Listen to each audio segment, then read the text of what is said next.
Shalom, selamat pagi saudaraku. Kembali pagi ini kita bertemu dalam kasih dan anugerah Tuhan. Pagi ini kembali saya menyapa saudara dan mengajak saudara menikmati berkat Tuhan melalui sarapan. Satukan hati, raih harapan. Firman Tuhan adalah harapan. Dan firman Tuhan pagi ini kita akan membaca dari Injil Markus pasal 6 ayat 3 dan 5. Bukankah ia ini tukang kayu, anak Maria, saudara Yakobus, Yoses, Yudas dan Simon? Dan bukankah saudara-saudaranya yang perempuan ada bersama kita? Lalu mereka kecewa dan menolak dia. Ia tidak dapat mengadakan satu mujizat pun di sana, kecuali menyembuhkan beberapa orang sakit dengan meletakkan tangannya atas mereka. Bagaimana bila dikatakan bahwa Yesus tidak dapat melakukan mujizat? Apakah iman kita goyah karena hal tersebut dan mulai meragukan keilahiannya? Kata-kata bahwa Yesus tidak dapat mengadakan mujizat ini bukan keluar dari mulut seorang yang tidak percaya padanya, melainkan dari salah satu penulis Injil, yakni Markus. Kita membaca bahwa Markus mengatakan ia tidak dapat mengadakan satu mujizat pun di sana, yaitu di tempat asalnya. Dan mungkin hanya 2-3 orang yang merasakan kesembuhan melalui uluran tangan Yesus. Tentu saja kita ingin bertanya, mengapa Yesus tidak dapat mengadakan mujizat di sana?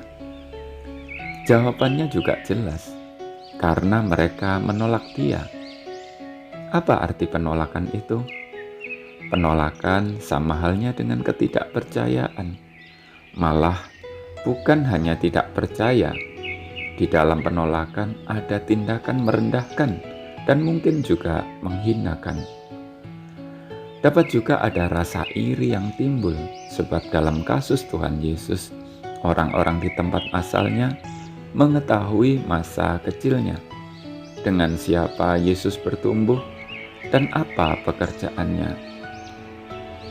Tiba-tiba saja Yesus menjadi terkenal, dapat berbicara melebihi para imam, guru dan ahli Taurat.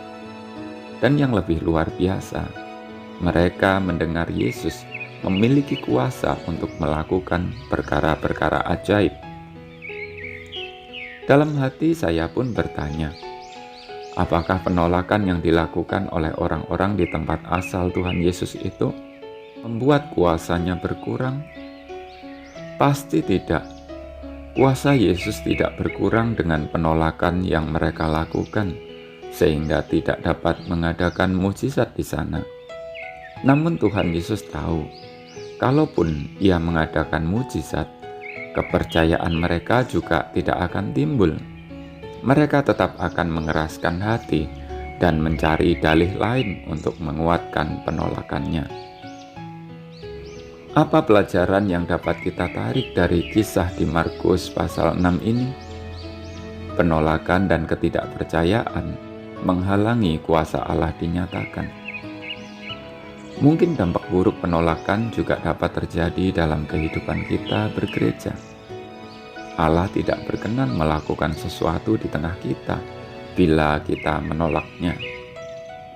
Coba kita pikirkan bagian ini. Menolak Yesus sama halnya dengan menolak Bapa yang mengutusnya. Dapat saja terjadi di gereja. Ada orang-orang yang menolak hamba Tuhan.